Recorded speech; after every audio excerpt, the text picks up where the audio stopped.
નમસ્કાર વિદ્યાર્થી મિત્રો, સંદીપ પટેલ સર એજ્યુકેશન ચેનલમાં આપનું હાર્દિક સ્વાગત છે. બાળકો, આપણે જે 31/1/2026ના રોજ જે સીઈટીની પરીક્ષા આપવામાં આવી હતી, તો સીઈટી પરીક્ષા આપ્યા પછી તમે જે લોકો બાળકો મેરિટમાં આવ્યા છો, તો મેરિટમાં આવ્યા પછી તમે તેનું રજિસ્ટ્રેશન કેવી રીતના કરશો, એટલે કે તમારે સ્કોલરશિપ મેળવવા માટે તમારે રજિસ્ટ્રેશન કેવી રીતના કરવું તેની સંપૂર્ણ સમજ બાળકો આપણે આ વિડીયોની અંદર જોવાના છીએ. તો વિડીયો જોતા પહેલા મારી ચેનલને સબસ્ક્રાઇબ કરવાનું બાકી હોય તો સબસ્ક્રાઇબ કરો, બેલ આઇકન દબાવો, જેથી તમને રોજ નવા નવા વિડીયોનું નોટિફિકેશન મળતું રહે. બાળકો, સૌપ્રથમ તો આપણે આ સ્કીમનો લાભ લેવા માટે તેનું ઓનલાઈન રજિસ્ટ્રેશન કેવી રીતે કરવું અને ત્યાં કયા કયા ડોક્યુમેન્ટની જરૂર પડશે અને કયા કયા ડોક્યુમેન્ટ અપલોડ કરવા અને કેવી રીતના કરવા તેની સંપૂર્ણ સમજ બાળકો આપણે આ વિડીયોની અંદર જોવાના છીએ. તો સૌપ્રથમ તો વિડીયો મારો પૂરેપૂરો નિહાળજો શાંતિથી. તમે ઓનલાઈન રજિસ્ટ્રેશન કેવી રીતના કરવું તેની સંપૂર્ણ સમજ આ વિડીયોની અંદર જોવા મળશે. તો આપણે બાળકો વિડીયોની શરૂઆત કરીએ. તો અહીંયા ચોખ્ખું લખ્યું છે કે બાળકો કે સીઈટી 2026-27 વિવિધ યોજના સ્કોલરશિપ પસંદગી માટે રજિસ્ટ્રેશનની અહીંયા માર્ગદર્શિકા. તો અહીંયા એક માર્ગદર્શિકા આપી છે, તેને ઓનલાઈન કેવી રીતના રજિસ્ટ્રેશન કરવું તેનું સ્ટેપ બાય સ્ટેપ સંપૂર્ણ સમજ આ વિડીયોની અંદર જોઈશું બાળકો. તો બાળકો, અહીંયા સીઈટી અંતર્ગત લેવાયેલી પરીક્ષાનું મેરિટ પરિણામના આધારે જાહેર કરવાની પ્રોવિઝનલ મેરિટ યાદીમાં સમાવિષ્ટ વિદ્યાર્થીઓ વિવિધ યોજના સ્કોલરશિપ પસંદગી માટે તો બાળકો રજિસ્ટ્રેશન કરવા માટે સીઈટી પોર્ટલ, કયું પોર્ટલ બાળકો? CET portal. તમે ગૂગલમાં સર્ચ મારશો એટલે તમે સીઈટી પોર્ટલ સર્ચ મારવાનું બાળકો.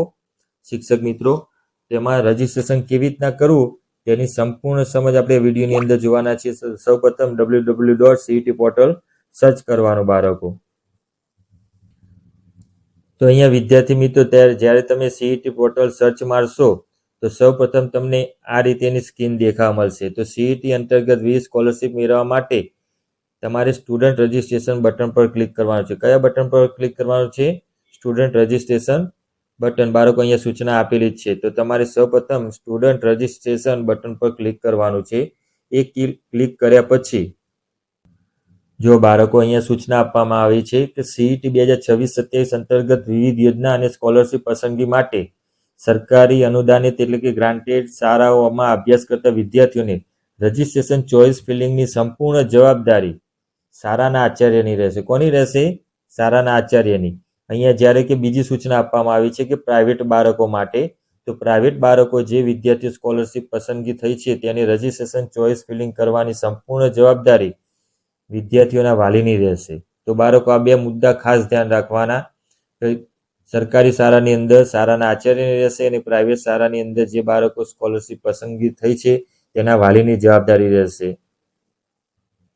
તો વિદ્યાર્થી મિત્રો, અહીંયા જે પહેલો જે રાઉન્ડ આપ્યો છે અહીંયા તેની અંદર રજિસ્ટ્રેશન કરવા માટે 8 અંકનો ટીચર કોડ જરૂરી છે. દરેક શિક્ષકને પોતાનો ટીચર કોડ આપેલો છે. અહીંયા ટીચર કોડ અહીંયા દર્શાવવાનો છે. કેટલા અંકનો બાળક શિક્ષક મિત્રો? 8 અંકનો.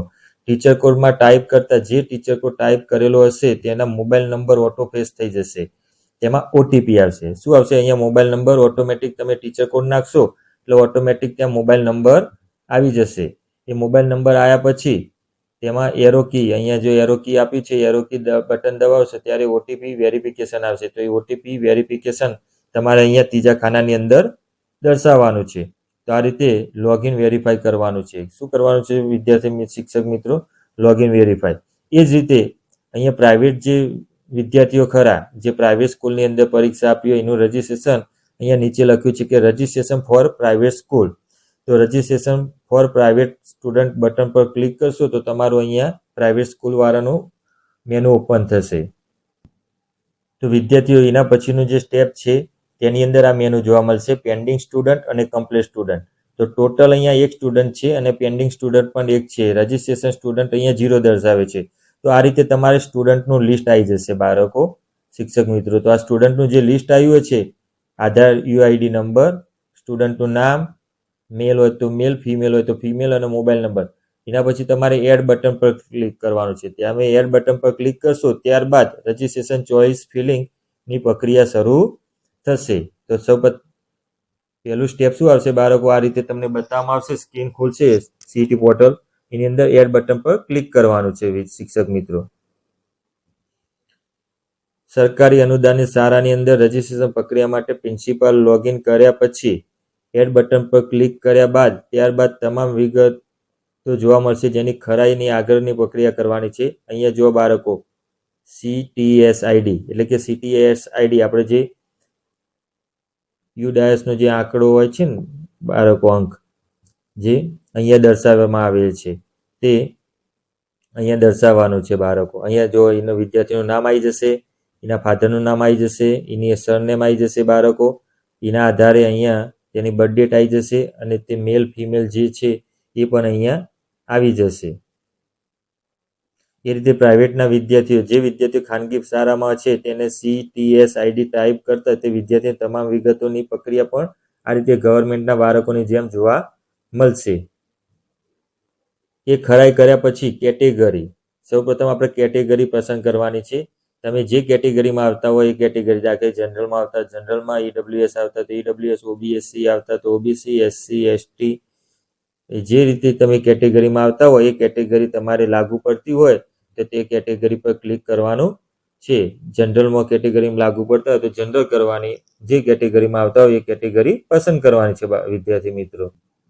એ રીતે બાળકો કેટેગરી સેક્શનની અંદર તમે જો ST કેટેગરી લાગુ પડતી હોય તો તેની સબ કેટેગરી ખુલશે વિદ્યાર્થી મિત્રો. તો સબ કેટેગરીમાં તમે કઈ કેટેગરીમાં આવો છો, વિમુક્ત જાતિ, વિચરતી જાતિ અથવા તો જે જાતિની અંદર તમે આવતા હોય તેની સબ કેટેગરી પસંદ કરવાની રહેશે. તો આ રીતે તમારે કેટેગરી પસંદ કર્યા પછી સબ કેટેગરી પસંદ કરવાની હોય છે બાળકો.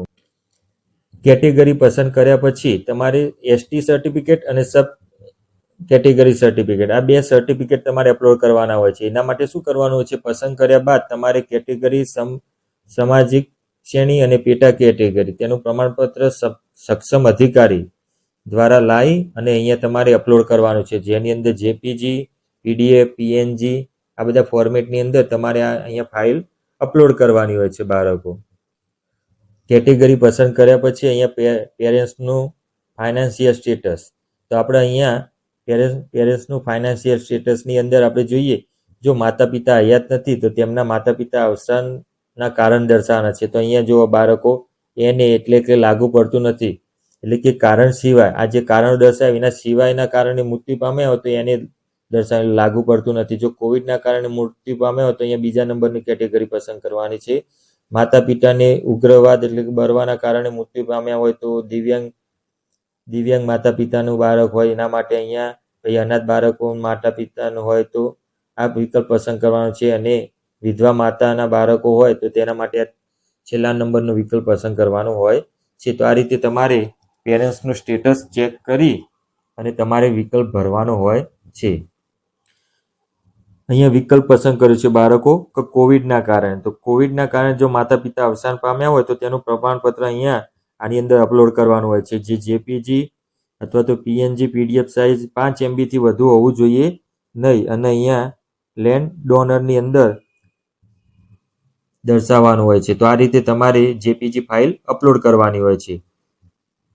એ રીતે વિદ્યાર્થી મિત્રો અહીંયા લેન્ડ ડોનર એટલે કે લેન્ડ ડોનરનું અહીંયા પ્રમાણપત્ર અપલોડ કરવાનું છે, જેની અંદર શું કીધું કે જે વિદ્યાર્થીઓ સંસ્થા માટે જમીનના દાતાશ્રી લેન્ડ ડોનર સાથે કૌટુંબિક સંબંધ ધરાવતા હોય તો યસ વિકલ્પ પસંદ કરવાનો છે, અને ના ધરાવતા હોય તો નો વિકલ્પ પસંદ કરવાનો. જો યસ કરશો તો તમારે આની અંદર પ્રમાણપત્ર અપલોડ કરવાનું હોય છે. તો આ રીતે તમારે પેરેન્ટ્સનું ફાઇનાન્શિયલ સર્ટિફિકેટ અહીંયા રજૂ કરવાનું છે બાળકો.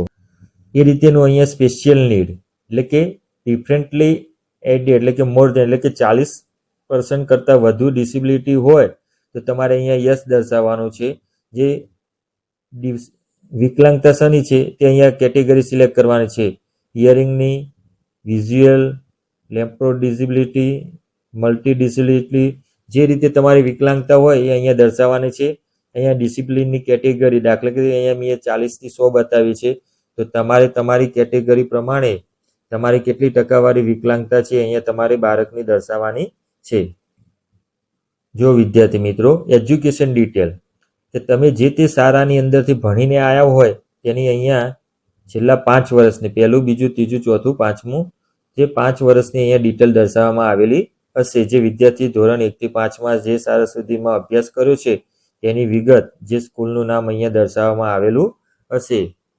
અને અહીંયા ડિસેબિલિટીની અંદર એને કરેલું હશે. જો સ્ટુડન્ટનું સ્ટેટસ જો એના એ સ્કૂલમાં છે તો ઇન સ્કૂલ અને અધર સ્કૂલમાંથી આવ્યા છે તો અહીંયા અધર સ્કૂલ લખાઈને આવશે બાળકો. રેસિડેન્સી ડિટેલ તો અહીંયા પહેલા સૌપ્રથમ ડિસ્ટ્રિક્ટ સિલેક્ટ કરવાનું. તમે જે જિલ્લાના હોય તે જિલ્લો, પછી બ્લોક, એના પછી તાલુકા, પછી ગામ.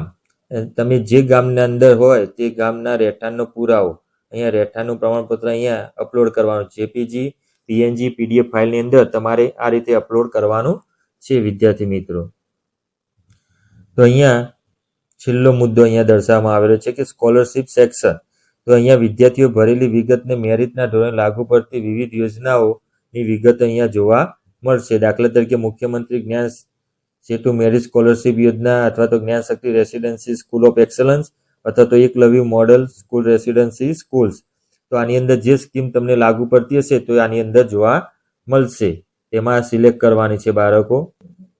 આ છેલ્લો મુદ્દો. એના પછીનો ખાસ જે કોન્ટેક્ટ નંબર અને પાસવર્ડ.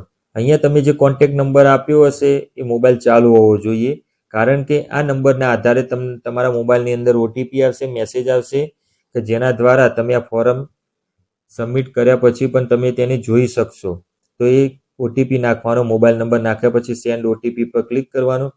તમારા મોબાઈલની અંદર ઓટીપી આવશે, એ ઓટીપી અહીંયા નાખવાનો છે. એ ઓટીપી નાખ્યા પછી તમારે અહીંયા વેરીફાઈ કરવાનું છે. વેરીફાઈ કર્યા પછી તમારે અહીંયા સેટ પાસવર્ડ, એટલે કે તમને યાદ રહે એ રીતે તમારે સેટ પાસવર્ડ, કન્ફર્મ પાસવર્ડ મારી દેવાનું છે કે જે કાયમી યાદ રાખવાનું છે. એ કર્યા પછી છેલ્લે તમારે અહીંયા બધી શરતો વાંચ્યા પછી તેની સબમિટ રજિસ્ટ્રેશન તમારા પર બટન પર ક્લિક કરી અને તમારે આ ફોર્મ સબમિટ કરવાનું છે. તો તમે આ રીતે તમે ઓનલાઈન રજિસ્ટ્રેશન સીઈટી પાસ કર્યા પછી તમારે કરવાનું છે. તો દરેક બાળકો, તમને કોઈ પણ પ્રશ્ન હોય તો તમે મને કોમેન્ટ કરજો, હું તેનું સોલ્યુશન જરૂર આપીશ. તો બાળકો, મારી ચેનલ ગમી હોય તો મારી ચેનલને સબસ્ક્રાઇબ કરો, બેલ આઇકન દબાવો, જેથી તમને રોજ નવા વિડીયો નોટિફિકેશન મળતું રહે. આવજો બાળકો, આવતીકાલે ફરીથી મળીશું.